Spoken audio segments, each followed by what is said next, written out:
It's Monday, February 17th, 2020, on the special edition of Roland Martin Unfiltered on President's Day.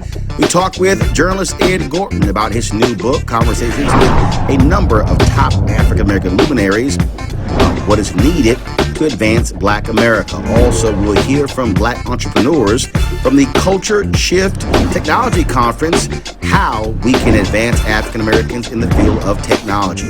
It's time to bring the funk. Roland Martin Unfiltered. Let's go.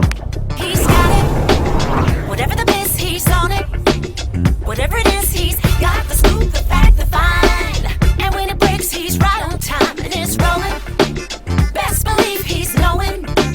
Putting it down from sports to news to politics. With entertainment just for kicks, he's rolling. It's on go, roll, roll, y'all. It's rolling Martin, yeah. Rolling with rolling now.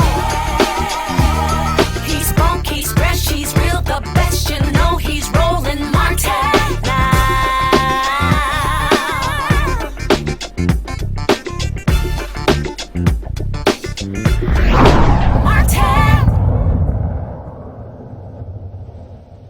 All right, Ed Gorton, you've got a host of folks you have talked with regarding your book, Conversations in Black, on power, politics, and leadership.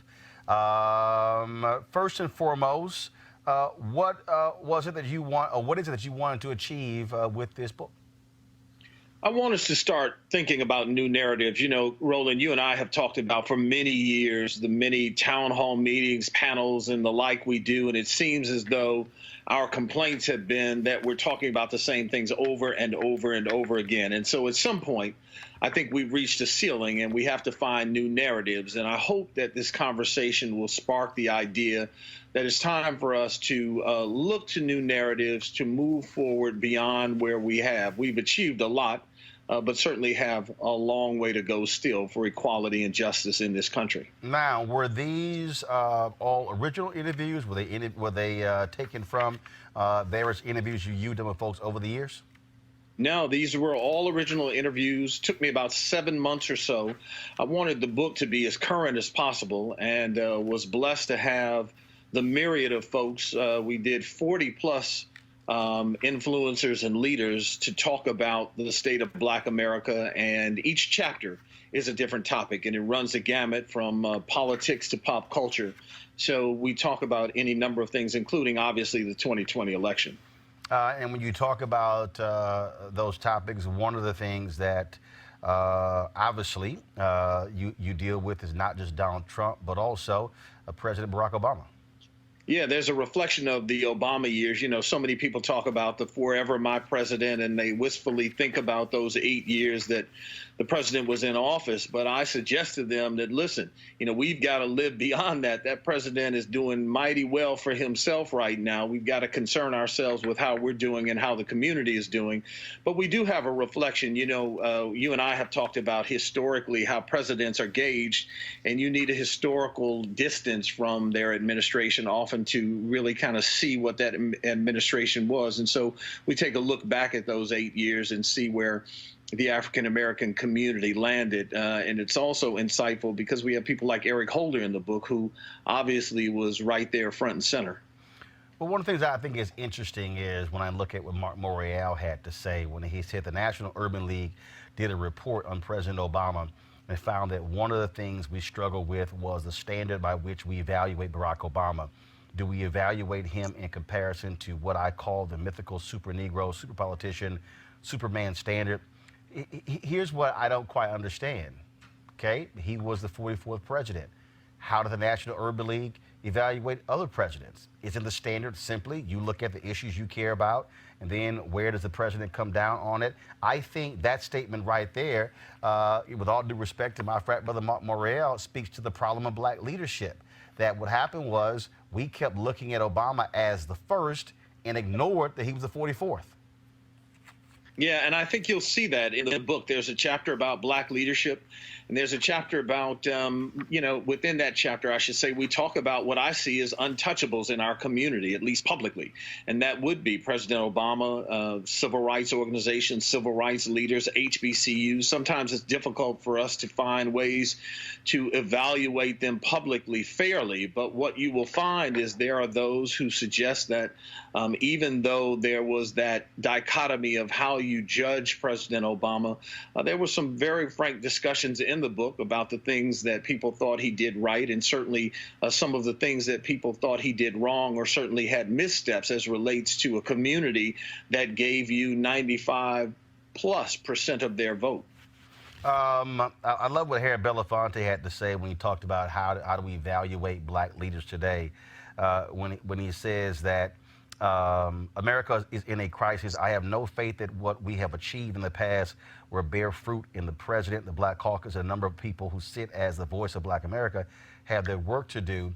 And I think what people always forget is that the reality is every generation is responsible for doing their part. In fact, that was something that I was talking to Bernard Shaw a few months ago when I was talking about NABJ, when we were going after CNN for no Black leadership. He said, every generation has had to do this. Now is your turn. Yeah, and I think that you see that. And the other thing that happens with every generation is there's that generational shift of power, if you will, and nobody wants to concede that power when they've been the leaders for X number of generations. We're starting to see that shift.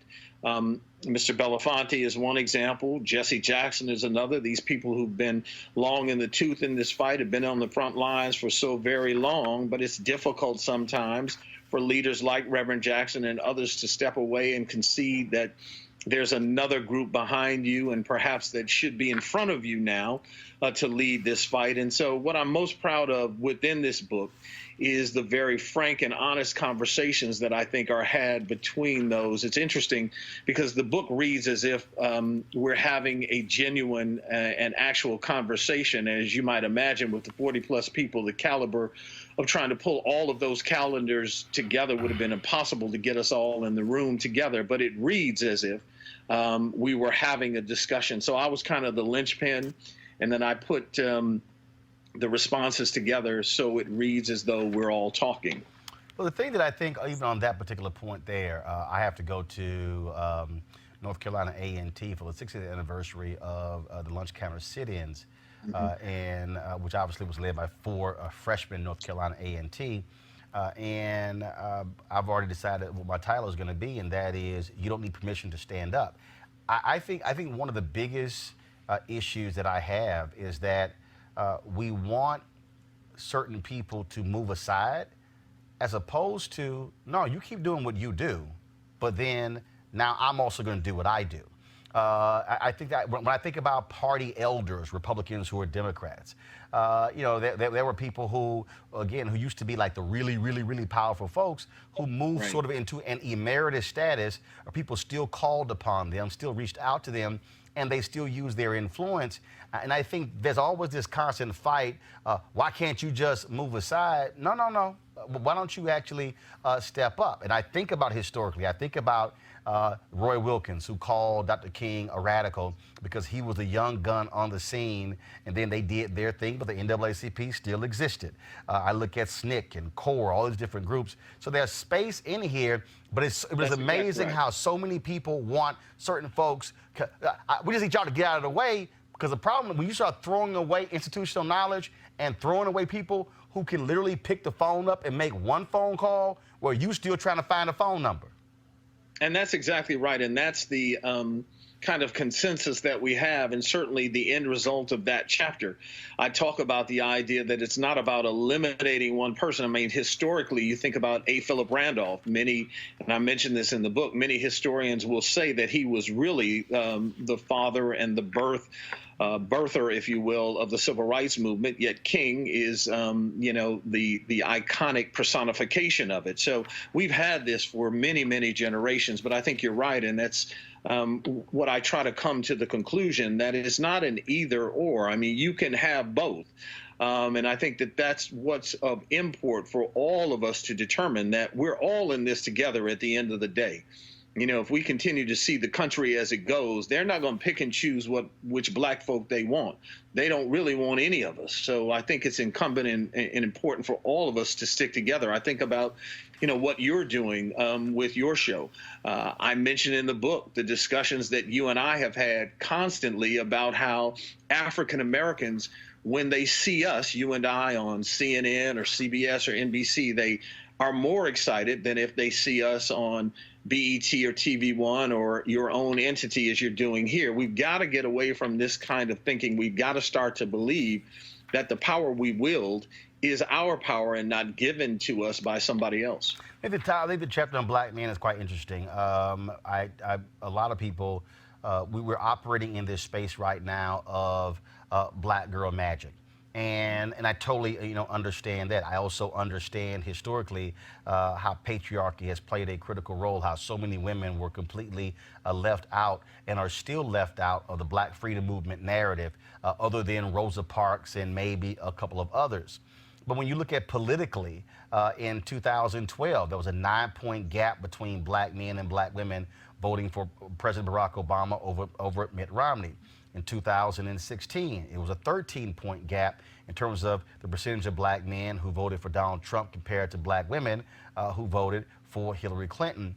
And the White House is still trumpeting that. Polls right now show that Trump could very well get 15% of the black male vote. The White House is talking about they think they can push that to 20%. And so how do we truly deal with this whole issue of historical patriarchy, but then you have so many black men who feel as if they're not being left out of all these conversations? Yeah, I think one of the things that we discussed in this is that we have to start better conversations amongst those of us who are in this game. And in this game, I mean all of the black men who are out here, those of us who have had the pleasure and blessing of making it to a certain degree, and those who are still struggling. Roland, you and I have talked to many young brothers and trying to talk to them about where they sit and where their stances come from, and how they've kind of gleaned the sense of manhood, often a misguided sense of what manhood is.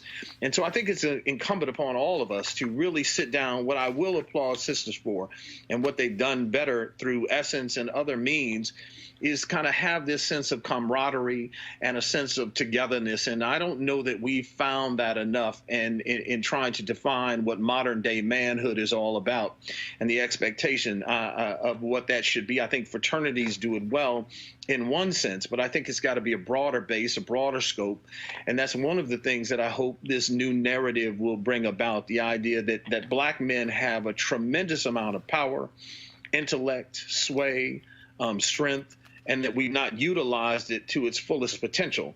And I think that we've got to make sure that we move to do that. I want to talk about the chapter on economics. And one of the things that I've often talked about, and I've said this, is that when you have these discussions about economics, or actually what are the top issues facing Black America, oftentimes money would not even be in the top 5. We'll talk about mass incarceration, we'll talk about police brutality, we'll talk about all these other things, as opposed to money, which is actually central to so many of those different things. And I also talk about the fact that when we do talk about money, we're not having a discussion with people who literally own, run, and operate businesses. And so when you were putting this together, the folks to talk to here, and I'm looking at the people in this particular chapter, were you also thinking about that, those who pontificate about money, wealth building, things along those lines, and those who actually make it a part of their daily life, that is, they own something and are building something?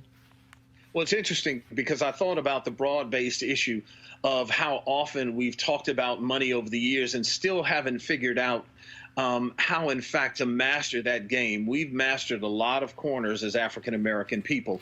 We've mastered a lot of corners that we've been pushed out of or kept out of for many years. And the economic puzzle and the sense of money and how we gain power from money has not been one of those corners that we have mastered. You're exactly right. And that is why I picked some of the folks that I selected. Rich Lou Dennis, who, not only became a brilliant owner of Shea Moisturizer and is one of those folks, he and his mother are close to being the next list of those billionaires, those black billionaires that we like to talk about. And obviously his purchase of Essence magazine and bringing that back into black ownership was so very important. But I wanted to talk to people who weren't just talking about it in theory, but who were actually doing it, who actually were making money and also turning that money into power. And he's a great example of that being done. This chapter on media, you call it the Medea Dilemma. Why? Say that again, Roland. I didn't hear you. The chapter on media, you call it the Medea Dilemma. Why? Yeah, I think that what we found with Tyler Perry is there are still a lot of people who are ridiculously proud of what he's been able to do as a mogul, but still have some sense of a dilemma as to whether or not they think that his art is buffoonery or not. It's one of those things. Jamie Foxx once told me, you have a double-edged sword as an African-American entertainer.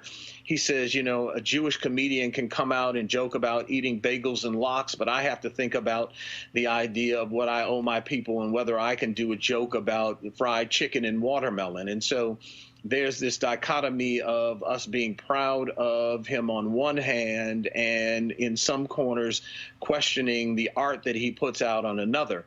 I fall under the category that he can't be all things to all people. There are millions of people who love his art and what he does. And most importantly, he's been able to turn that in to becoming one of the most powerful people in Hollywood, and certainly all the things that he's done for African Americans as an individual, particularly in crisis situations. And I think that that's how we need to start to judge people.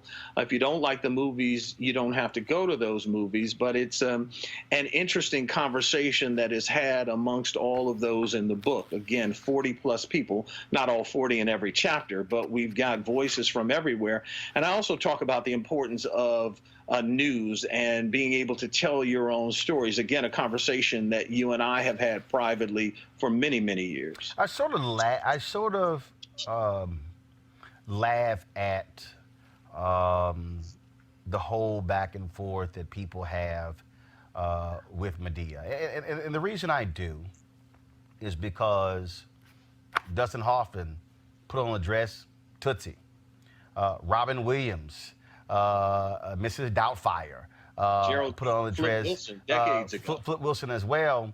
And then people go back and forth, well, when it comes to black masculinity, but the reality is I've seen a whole bunch of, strong black men. I really believe, and this is just flat out, I really believe that one of the fundamental issues, which I think from beginning of this book go to the end, is that one of the biggest issues that we face is a desperate need for a massive reprogramming of black America.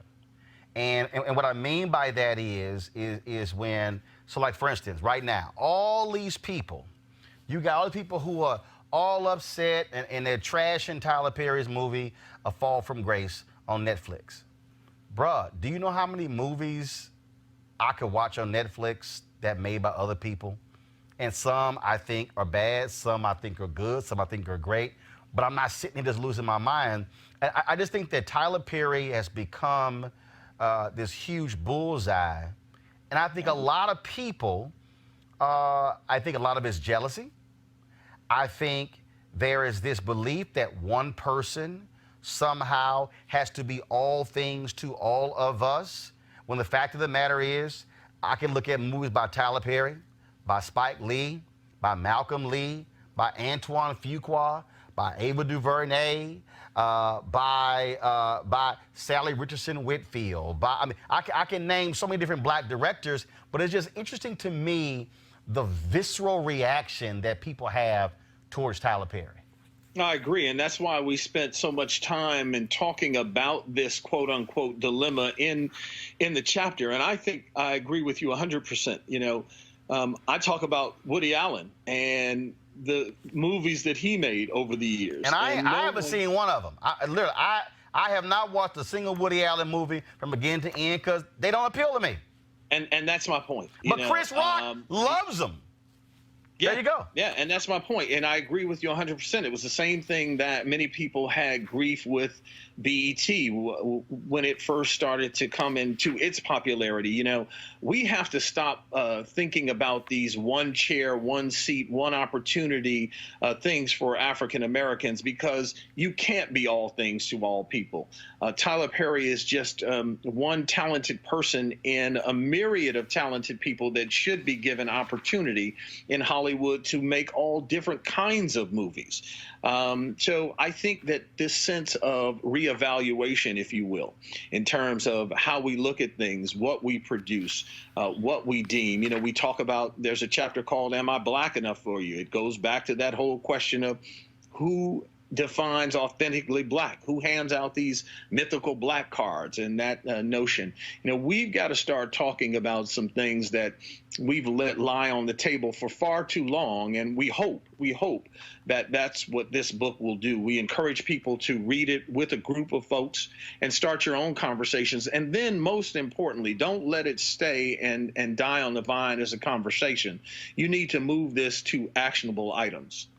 I do. What I do find very interesting when I hear, because you talk to in this piece about losing our voice in the news, you talk to Sarah Glover, former NABJ president, Butch Graves with Black Enterprise, Susan Taylor, editor emeritus of Essence, Michael Eric Dyson, Killer Mike, Van Lathan, Tiffany Cross, Reverend Al Sharpton, Richelieu Dennis. Here's what I really, really, really find interesting about this, and it is something that I've been critical on, and that is I cannot name, and I've tried to figure out what was the last in terms of, I guess probably would be when Interactive One, which is owned by Urban One, bought Global Grind. That the reality is you do not see any level of consolidation or acquisitions or merging or partnerships among black media. So you've got all of these ISOs. You've got Blavity, you've got Interactive One with News One, you've got The Griot, you've got The Source, and you've got Essence and Black Enterprise, and then you've got all these, but you literally have all these ISOs, and you don't have scale. And what's interesting to me is that when you look at, frankly, white media, Rupert Murdoch sold Fox Entertainment to Disney $60-70 billion. You look at NBC, Comcast buying NBC Universal. We can go on and on and on. Yet one of the reasons I think we don't have strong, powerful black-owned media is because we got black folks who simply refuse to partner. And it's not just in the media. We talk about it in the book. I talk about black folk operating in these silos, and that we don't come together. We talk about togetherness. We talk about brotherhood. We talk about doing things together. But typically we don't. And these silos are what allow whites to continue to own and grow while we stay stagnant or regress. There's absolutely no reason that these partnerships shouldn't come to fruition and shouldn't become real and make us, quite frankly, all more powerful. Including some of the people you talk to. I'm just being straight up. Yeah. It's amazing to me. Again, folks will talk about this, but then I go, okay, but are you actually doing it? Are you? Because here's the reality. Essence magazine, they make more money from the festival than they do the magazine. Black Enterprise is the same thing. Black Enterprise is only in business. It's the changing dynamic of media. It's a group that hasn't been able to, and look, all magazines across the board are struggling, black, white, or otherwise. But it is the changing dynamic of media, and soon we are going to lose those few voices that we still have out there. And that's why it's imperative to do some of the things that you're trying to do with this, the idea that ownership, there's no one who's going to be able to tell you, that you're no longer going to be able to produce this show and put it out there. It does become an economic factor, and that you've got to be able to find the commerce that will allow you to continue it. But the power is in your hands. And you and I have talked about over the years trying to do things together. And I think that we'll all be smarter is to find these unique partnerships and try to grow in strength, and be more dynamic, more powerful, and reach more people at the end of the day. And the bottom line is the money's only going to come when you have scale. I mean, at the end of the day, right. Butch Graves talks about scale, and in his mind, scale for business is even more important to access to capital. He believes that you can get access to capital quicker and more easily than you can build scale, which at the end of the day, as you and I both know, is what takes you from just being in business to be a power player in business. And guess what? Unless you're willing to partner and merge and work with others, you're not going to be able to build scale, which means you're not going to be able to have access to capital. I mean, that's just it. I asked all authors this question and getting their perspective on it, and that is, what was the wow moment for you in any of these conversations where you were like, wow?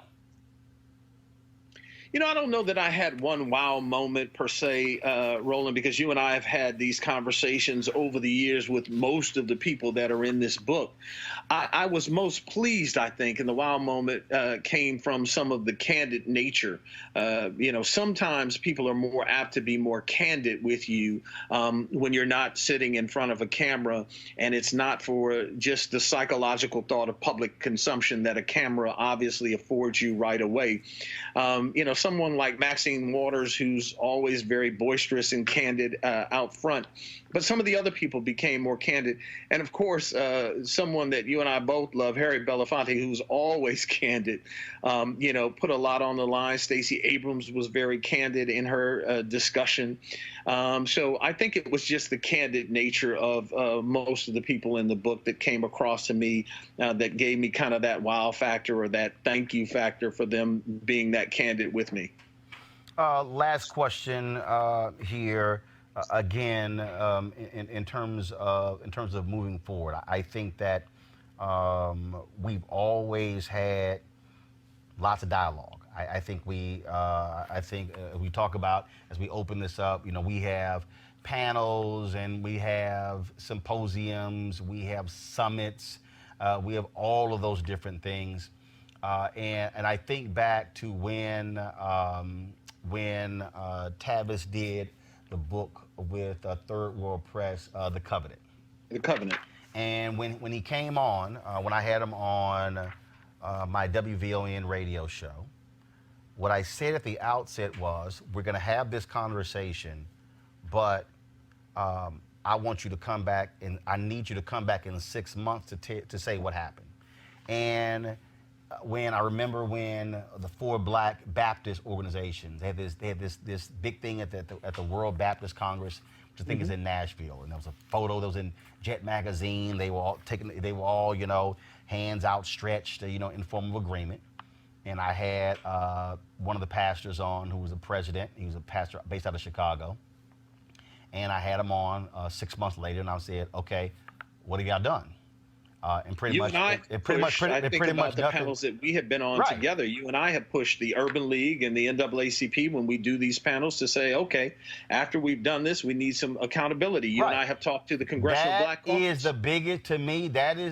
So out of everything, I think the most fundamental issue out of all of these things is, okay, we've had the conversation, we've had the discussion, all of that. What's next? And the accountability. And I just, that's it. What I try to encourage in this book is not to wait on someone, right? You have the ability to move. You have the ability to make change without an organization, without an agenda, which I think would be helpful from national leaders, a Black agenda, something we've been talking about for decades now and haven't found. But the encouragement we hope that comes out of this conversation is to get people to understand in each one of these ventures and these issues and these topics that we talk about, you don't have to wait for someone else to make change and to make it work for you, that you have innately the power and the ability to do it for yourself and to make change. And so we hope that this will be a spark for people to believe in that and to move forward, because if everyone took care of their house, their block, their neighborhood, their city, their state, we'd be a lot better off than just waiting for, the Messiah to come down from the mountain. Yep, that's it. So, folks, the book is called Conversations in Black on Power, Politics, and Leadership by Ed Gordon. And again, the folks who he's talked to, again, from Congresswoman Maxine Waters, Stacey Abrams, Eric Holder, Jamel Hill, Dio Hughley, as well as Tarana Burke, Reverend Dr. William Barber, Susan Taylor, my good friend Harry Belafonte, Ben Crump, and others. And so you definitely want to get your copy. Ed, thanks a bunch. Thank you, buddy. Appreciate it. You want to support Roland Martin Unfiltered? Be sure to join our Bring the Funk fan club. Every dollar that you give to us supports our daily digital show. There's only one daily digital show out here that keeps it black and keep it real as Roland Martin Unfiltered. Support the Roland Martin Unfiltered daily digital show by going to RolandMartinUnfiltered.com. Our goal is to get 20,000 of our fans contributing $50 each for the whole year. You can make this possible. RolandMartinUnfiltered.com. So first off, what is Motley Fool Ventures? Motley Fool Ventures is a corporate venture capital arm of our parent company, the Motley Fool. It's a $150 million early stage venture capital fund. Looking to do what?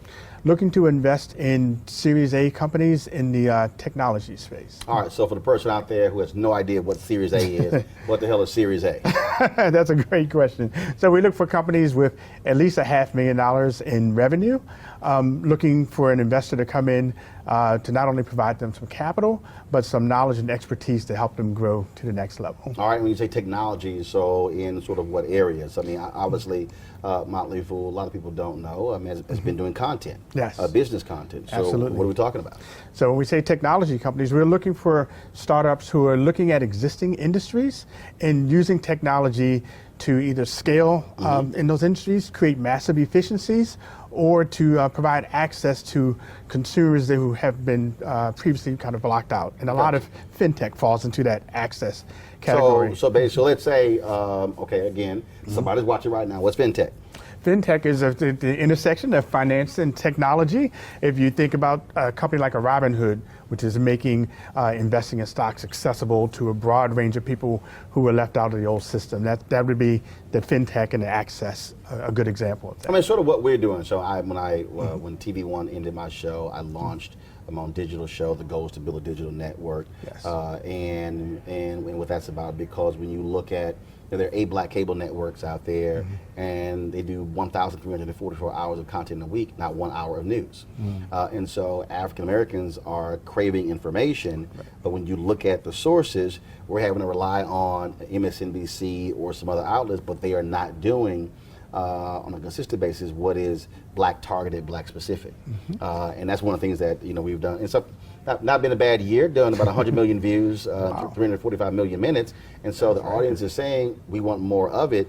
And I think that's sort of, where we're going, I believe, is that, look, we're 24 years away from nation being a majority of people of color. And so what is happening is people of color who are black, who are Latino, who are Asian, Native American, they're saying, okay, I'm not getting what I need from existing entities because, frankly, they don't look like me. They're not run by people who look like me. And I think that's what's going on. And I think corporations better understand that, otherwise they're going to be turning to other sources. Yeah, and I think, as you said, the country is getting more diverse and the opportunities are just getting more diverse. I think there's a social element to it, but there's an economic element as well. I mean, there are a lot of consumers who are craving quality opportunities, and it's a great opportunity for people to reach into all audiences to make sure that their message is heard. And when people are underserved, people like you are going to step in. I mean, look, it was so interesting that our TV One CEO said, hey, we only sold $1 million of advertising for this show. I personally sold 700,000 last year. Wow. So it's like, I didn't have a sales team. That was just me. I'm like, give me that sales team. I can show you how to sell it. Yeah. And again, but it's and so I think one of the things that is happening is that you're having people who are, yes, looking at what's happening in the world. I mean, I look at what Cheddar did, sort of targeting young folks when it comes to business. I think there's so many people make the assumptions that people know what the hell is happening out here, and it's like, no. Having folks who can walk them through, explain these sort of things, teaching, if you will, educating, which I think leads to empowerment. Yes, exactly. I think that is empowerment. The power of diversity and inclusion is that you have more opportunities for people to talk to others in a way that they can relate to. You know, and everyone wants to transact with people they can relate to, and without diversity and inclusion, you can't. You're going to struggle to reach those audiences. Well, you know, this is the 4th year that I've attended Culture Shift. The 3rd year we've actually streamed the various sessions. We streamed the session you were on just a few moments ago. Oh, okay. And I've had people say, you know, okay, I'm not really understanding all this sort of stuff. And I keep saying that part of the deal, I believe, for African Americans, for Latinos, and for other minorities, is that when you don't know, you don't know. And the reality is, we have been locked out of these conversations for a very long time. And look, let's just be honest, there are very few people who look like you in these industries. Yes. I'm sure you walked in that room and went, man, I've never seen this much color at one of these conferences. Because, and look, in fact, I was the other day looking at some of these live streaming conferences and about attending them since we launched this. And I'm looking at the roster of speakers and I'm seeing no black people. And then I start thinking about, man, all the jobs that are in this industry and going, are we not there as well? And all of a sudden it begins to become a multiplier deal. And so I think we have to be able to be exposed to these conversations, which then all of a sudden begins to trigger, I think, the next level and the next wave of entrepreneurship. Yeah, and I agree with you 100%. A lot of what we find when we go out and talk to entrepreneurs, tremendous ideas, but you can see where there's just a foundational element of education that hasn't happened. And the beauty of that is it's nothing that can't be taught. It's nothing that can't be learned, but we have to take the time to lay the foundation, you know. Somebody's watching right now. As you're surveying the land, what would you be telling folks areas they need to be looking at in terms of where they might want to start something or build something? As we look, you know, let's just forecast the next 5-10 years. Where they need to be thinking about?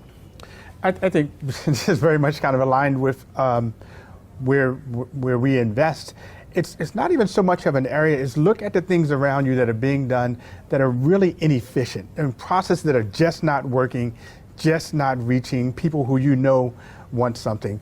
The guest we had on before, it was the same idea. He's at a concert, he wants to tip the band and there's no way to do it. I think there's so much opportunity to be had in looking for opportunities where you can see and kind of relate to the problem that's solved. And then the one thing I would say, especially for people starting out, to really think big, right? Is to think big, right. To really get to that the level. Well, I have people who literally said, so wait, you're going to actually do a 5-day-a-week digital show. They said, and then they thought it was like, oh, I was going to be in my basement. I said, wait, you're going to have guests, you're going to have people. I'm like, yeah. I said, the same show I did before. I said, yeah, we can go digital. And what was interesting about that is folks said I was crazy to do it. And I said, no, I guarantee you, because I said, guys, look, I launched an audio podcast in 2005, a video podcast in 2006. Wow. I said, so I was a decade before for most of these people. Yeah. And what's interesting is that, so we launched in September of 2018, September 4th. And then after that, Fox Nation launched their streaming network. NBC launched theirs. ABC, CBS expanded theirs. And I'm going, oh, so y'all thought I was crazy.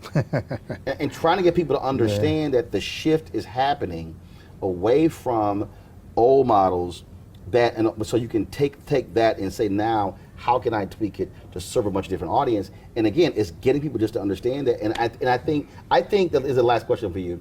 I think the biggest thing for people is fear. Yes. Fear of, oh, it might fail. I said, well, hell.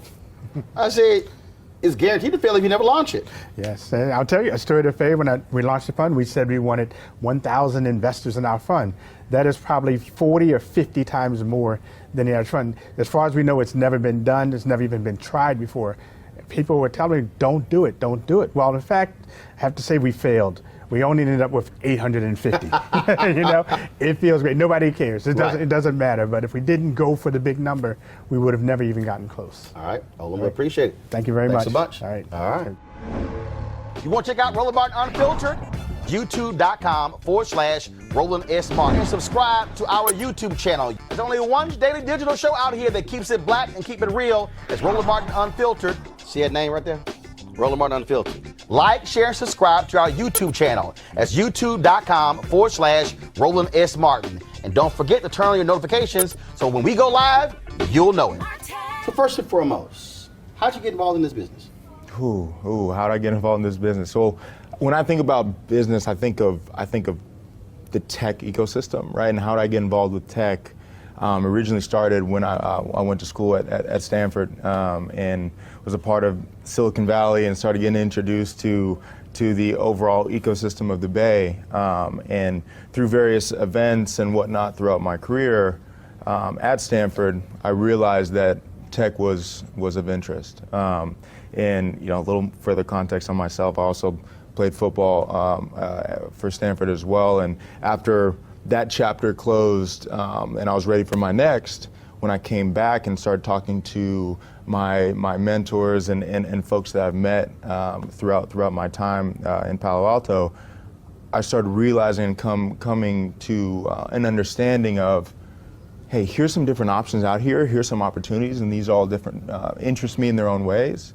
And when I met T3, the firm that I'm with, T3 Advisors, Commercial Real Estate for Tech, real estate now became my vehicle into the tech ecosystem, where I then have the ability and opportunity to work with founders on a day-to-day basis, to partner with VCs who have a plethora of portfolio companies that are doing and changing the world in their own various ways, go and host and run events, meet people, etc. And through that ecosystem is where I met Andrea, right? And where I met her and started learning about the Culture Shift labs and the weekend and being a part of it all. And it's crazy how life works and serendipity of it all. But that's how I originally was hooked, was school and college, and then the relationships that I built along the way. But you're in an industry that's old, real estate. Yeah. And the reason I say that is because I think part of the problem with when you talk about this space is the phrase, when you don't know, you don't know. There's a gentleman out of Dallas, and he was raised, and look, what did he know? His parents were like, you're going to be a doctor or a lawyer. Okay? That was the idea in terms of what you're going to do. Goes on, does that, and then he's emergency room physician, and he's sitting on a board, and a fellow board member said, you want to fly with me? He's like, okay. So they're on this guy's private plane, and his first thing he goes is, how'd you get this? What are you doing to get this? And this guy was investing in healthcare companies. So here was a guy who was in healthcare. And he ended up launching his own fund, become highly successful. But he wasn't, but he was introduced to it when he was an adult. He was already in the industry. And that's the thing, I think, for so many of us. The reality is, we only know what we see. Lawyer, doctor, teacher, traditional jobs, because we're not coming across enough of us who are saying, no, I'm in real estate, but in a totally different way. Yeah. And having to see people who look like us who are doing it, I think is how we truly begin to change the dynamic of who's in these industries. 100%. And I'll hit on 2 points that you mentioned there, right? First being the overall real estate industry being old, and to me, if you'd told me I'd end up in real estate, I would have told you no chance, right? I told you I got an engineering. Because your idea of real estate was this. Oh, exactly, right? Was the dog eat dog kind of, old white men, kind of been doing it for 30, 40 years, sharp elbows, that's put on some boots, go out, look at a piece of land. Exactly, right? Exactly, right? It's something that I never saw myself a part of. And I think that's, to your point, when I was forced to look at that next chapter outside of being a professional football player, right, or professional athlete, which a lot of the youth in our, and that come from our communities think of as the end goal. And that was certainly my end goal at one point in time. But when I was forced to make that decision, I started talking to people and learning about these different opportunities and started realizing what T3 was doing, but more importantly, the who and the why behind it. Mm-hmm. And this is why T3, there's so much synergy with Culture Shift, in the sense that I give our founders a bunch of credit in the sense that they've looked at this real estate industry, right? They found the flaws in terms of two things. One, this underserved society of emerging tech companies, but also the culture that the industry has bred throughout, right? So what they've done, they built an organization at the foundational level to focus on culture and people first, right? And what has come down to in the next, we started in 2001, now we're coming into 2020, mm-hmm. and now you're looking at a young black man who's about to come to New York, run the New York office, who has a team of 3 women. So it's a young black man managing 3 women in commercial real estate in New York. That doesn't exist, right? That doesn't happen, right? Unless there's a purpose and intention mm-hmm. to shift the culture that is the real estate industry itself. So that's really what we're doing, and that's what's getting me excited about this, and being that face, or meeting these individuals in the room that have been there and done that. We can go and share the story to the next generation of youth that can now look at it and be like, hey, I want to be a commercial real estate advisor for tech companies. You know what I mean? Like that could be on the list of the dream boards for future, which is exciting, and I think why we all are here. Verizon actually had a campaign to deal with that, where when you talk about a vision board, what they did was they interviewed all these little kids, asking, what do you want to be when you grow up? And then what they did was they put all the salaries, all the salaries of these different jobs on a wall. And all of a sudden, these kids are seeing 93,000, 105,000, 200,000, and they're going, whoa, these jobs exist? They had no idea. Oh. And again, I just fundamentally believe, and one of the reasons why when I launched this digital in the show, and one of the reasons we're here and doing these interviews is because we want to be able to use the platform to say, hey, here are people doing things, amazing things, making great amounts of money, controlling things in areas you may not have any clue they exist, yep. And you can actually take your existing skill set mm-hmm. or what it is you want to major in college and go in these areas, because I think that's the only way we sort of change the paradigm. And I think about a fraternity brother of mine, sports agent, but also has several other businesses. We flew to NFC Championship game a few years ago and represent Cam Newton. Okay. And we were leaving Florida on his private plane. But the real story is that I'm sitting here and I'm looking at who's all in this terminal, and I'm seeing all these little white kids running around with their parents, and it hit me. I said, you got little white kids who are 3, 4, 5, 6, 10, who are growing up, and for them, flying private planes is normal. It's the norm, yeah. They lived it, they see it, they experienced it. Mm. I said, you got black folks who may be 50 or 60, or may go through life and never ever even know what that experience is. And it just speaks to what groups have been exposed to versus those who have not.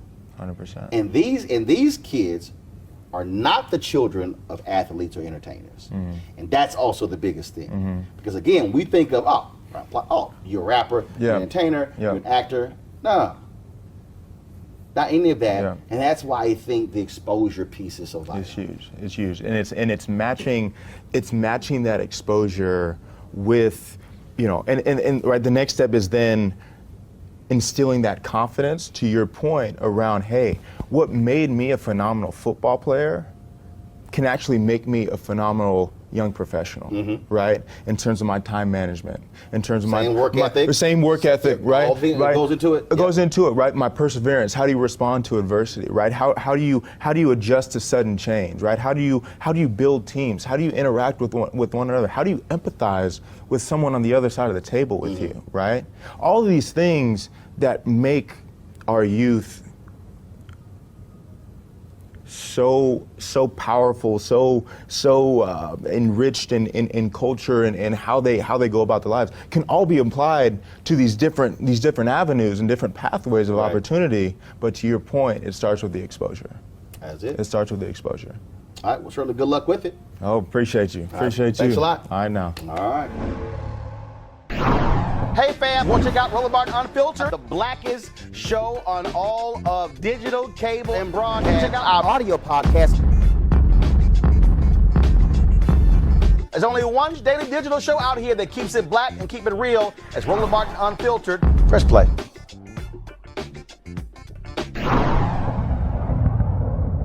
Okay, I need you to really explain to me, what the hell is blockchain? I've had people on my show trying to explain it. I had my audience going, Roland, we still don't get this. What is it? Right. Well, I answer this question a lot. So I'll try to keep it very simple because blockchain has different flavors, different iterations. The traditional blockchain, the Bitcoin blockchain, the first one, was essentially a operation where your computer will answer a cryptographic riddle, a very hard riddle, mathematical riddle. And once you're competing with a bunch of other people trying to run this program too and to solve this mathematical riddle, that's called mining, right? Now, the first computer to solve that riddle with pure processing power, essentially, is awarded a block. That block has the tokens, in this case we're talking about Bitcoin tokens, within that block.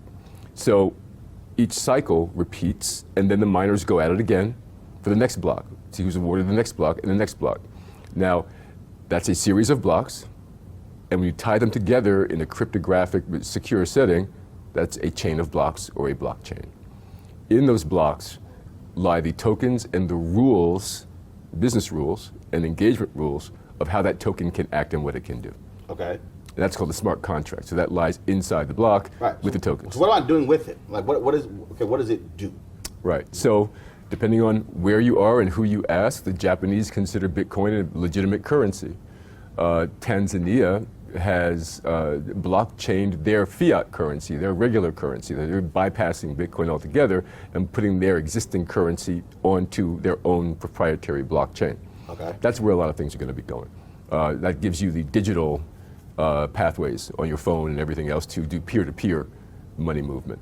Without the interference of banks necessarily, or at least not with the over-interference of banks. Okay. So it is something that you have two movements. One is that there's these traditional tokens, Ethereum and Bitcoin and all of these that you hear about most of the time. Right. And then there's a value token, which is not spoken about, but looks a lot more like loyalty points and redemption points and things like that. So you don't have to have a cryptographically sound blockchain. You can have tokens that look and act like points, but the business rules are then written in to the chain itself. So for instance, in the music industry, what's being talked about right now is creating value tokens that would, number one, allow crowds to fund new acts and new music. So I'd pay $1 for a token. That token could have special properties. It can be a discount for a ticket to see the artist. It can be a discount towards merchandise. It can be access backstage. It can do a lot of different things, but that will be pre-coded into the life of the token itself. Okay. So this is basically two camps when it comes to tokens. All right. So let me try. Let me for the people at home who are like, I have no idea what he just said. So let me try to break it down this way. So, a token can resemble a card, membership card. It can, yes. And what I mean by that is, so I have this card, and so I have the card, and if there's a party, I can flash the card. I'm a member. Okay, you can get. Could do.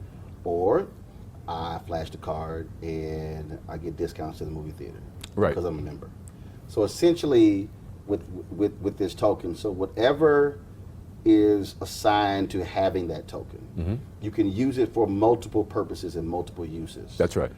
Within that, quote, member club. Within the ecosystem that you created. Right. So I can have this card, but if I go to that movie theater, we don't take that card.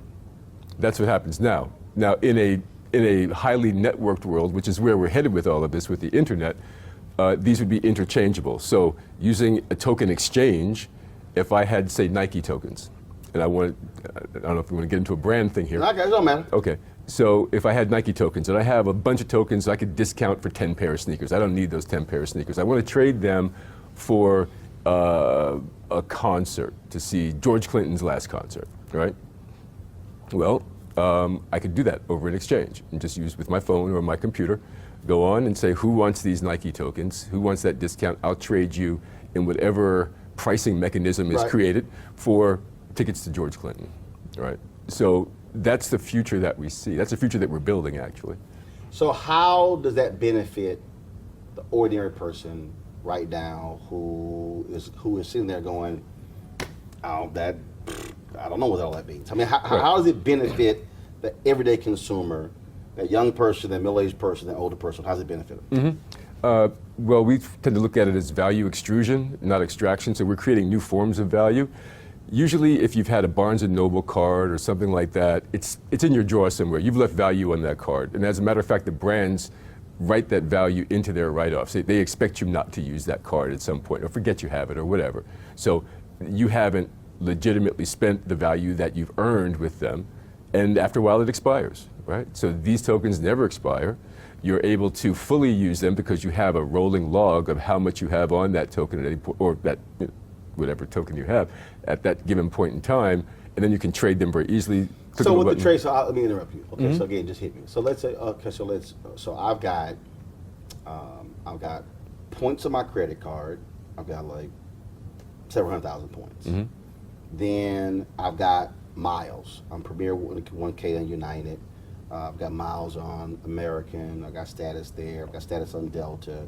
And then I've got car rental points and all sort of stuff. But with my card points, I'm only able to access the rewards within that card. That's right. So to redeem those points, I can go into the website. I can buy this, I can buy that, I can buy this. Same principle. And so essentially that's But more open, right? So you're in a closed ecosystem. Right. Right? You maybe with Avis or whatever you happen to be with, or Holiday Inn, whatever hotels you like, Amelia. Yeah, right. But it's a Visa credit card. Right. So those rewards is just within whatever rewards they have on their list. Right. That's all I can use my points for. Right. We're talking about opening that up and creating an entirely new economy. So I have those based on points, and then this group over here says, "Oh yeah, you can take your points and use them over here," and they may have a whole list of things something else that I want, and so essentially I'm exchanging. I built the value over here, and I'm exchanging them over here. That's right. Okay. That's the future that we're building. Okay. Right. See, I think that might explain a lot of it easier. Because that's been the hardest point. I mean, people come on my show, talk about blockchain or whatever, and it still always comes down to, okay, but what does it mean for me? What is it doing? Like, what am I doing with it? Well, now, we only talked about value tokens. There's the issue of Bitcoin itself as a store of value or a commodity, like America sees it as an economy, as a commodity, or you have Japan, where they see it as a full-on currency. So that's still a very gray area from jurisdiction to jurisdiction. And so that's very funny. You have to be very careful, obviously, in how you handle those kinds of things. And I would suggest everyone take a look at it if you're really interested, but it's not something that is more readily available to non-tech or non-financial people, because it is a little bit harder to grasp, and the rules do change from place to place. Got it. And when you say that's where we're moving, when do you think it reaches? When does it cross a certain threshold? Yeah, like a critical mass. Since there's already precedent, because loyalty and rewards points are nothing new, It really is just the digitization of those, and then the legal framework to have these things move back and forth over exchanges. Okay. So we're looking, at 5 years, you'll start to see real pickup in this kind of thing. In 10, 15 years, everyone will use them. You won't know the word blockchain. We won't use the word blockchain. It doesn't really matter. It's just a buzzword for tech that we happen to use. Got it. We don't walk around and say, loyalty tokens. I have points on my card, and I use my points. Right. And there it is. So there's and in already fact, you can, like for instance, so I think it's Alamo. So when I rent a car in Alamo, I can either enroll in Alamo's program, or those points can be placed on my American Airlines account. Right. So essentially, it's like Yeah. So Alamo has a deal with American, and that's sort of like what you just described. Mm-hmm. So so versus me accruing my points only through flying on American, when I rent a car in Alamo, I can have those points applied to American Airlines. Absolutely. And sort of these. Okay. All right. Got it. Yeah. I mean, we're announcing next week that we've been working closely with a group that is building what we call an STO exchange in Curacao. So it's a secure tokenization offering, secure token offering. These are fully compliant, like SEC regulated and EU regulated tokens, and you'll be able to do IPOs very easily through this mechanism. So it's grandfathered into Dutch law. So it's a little bit easier than, say, Malta, Gibraltar, these other places that kind of shady, and these kind of things have a lot of baggage attached to them. Mm-hmm. But in a regulatory compliant framework, you can actually do a lot of things. And we're all just building this now. And I have to just stress that it's not something you can do tomorrow. Right. But it certainly is something that we bet on long term. All right. Sounds good. Well, hopefully we'll have a better understanding as it develops. Absolutely. I appreciate it. Thank you. All right. Thanks a lot. Okay. All right. You want to check out Roland Martin Unfiltered? YouTube.com/Roland S. Martin. And subscribe to our YouTube channel. There's only one daily digital show out here that keeps it black and keep it real. It's Roland Martin Unfiltered. See that name right there? Roland Martin Unfiltered. Like, share, and subscribe to our YouTube channel. That's YouTube.com/Roland S. Martin. And don't forget to turn on your notifications so when we go live, you'll know it. You want to support Roland Martin Unfiltered? Be sure to join our Bring the Funk fan club. Every dollar that you give to us supports our daily digital show. There's only one daily digital show out here that keeps it black and keep it real. It's Roland Martin Unfiltered. Support the Roland Martin Unfiltered daily digital show by going to RolandMartinUnfiltered.com. Our goal is to get 20,000 of our fans contributing $50 each for the whole year. You can make this possible. RolandMartinUnfiltered.com. Hey fam, want to check out Roland Martin Unfiltered, the blackest show on all of digital, cable, and broadcast. Check out our audio podcast. There's only one daily digital show out here that keeps it black and keep it real. It's Roland Martin Unfiltered. Press play. This is Diala Riddle, and you're watching Roland Martin Unfiltered. Stay woke. This is Director X, the director of Superfly on the red carpet or the black carpet, and you're watching Roland Martin Unfiltered. Yo, what up, y'all? This is Jay Ellis, and you're watching Roland Martin Unfiltered. Hi, I'm Chaley Rose, and you're watching Roland Martin Unfiltered. I'm Lex Scott Davis, and you are watching Roland Martin Unfiltered. Hey, what's up, y'all? It's your boy Jacob Lattimore, and you're now watching Roland Martin right now.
want to check out Roland Martin Unfiltered?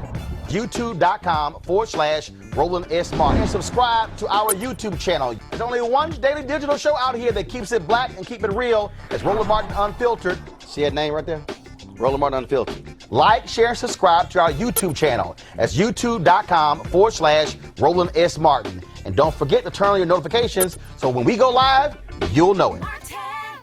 Hey everybody, this is your man Fred Hammond, and you're watching Roland Martin, my man, Unfiltered. Hi, this is Essence Atkins, and you're watching Roland Martin Unfiltered.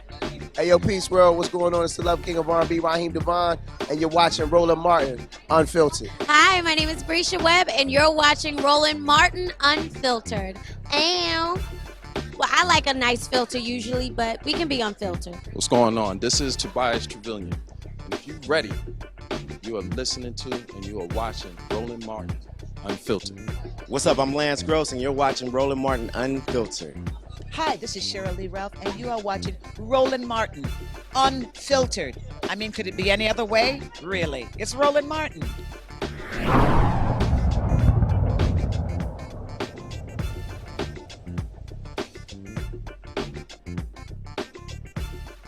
You want to support Roland Martin Unfiltered?